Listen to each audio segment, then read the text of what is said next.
kliinik on ülemaailmsel esteetilise meditsiini kongressil Monacos.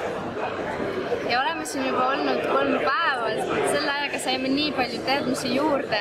Oleme näinud hästi palju erinevaid süstetehnikaid, hästi palju erinevaid tehnoloogiaid, mida me nüüd kavatsemegi meie klientidele tutvustada, et need tulemused oleksid aina paremad ja paremad.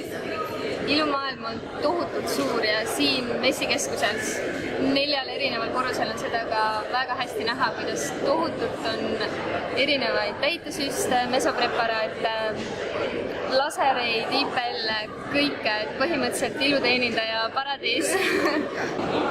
3 päeva väga intensiivset loenguid, treeninguid ja väga-väga suurt näitust, nii et me oleme tulvil uusi teadmisi ja inspiratsiooni.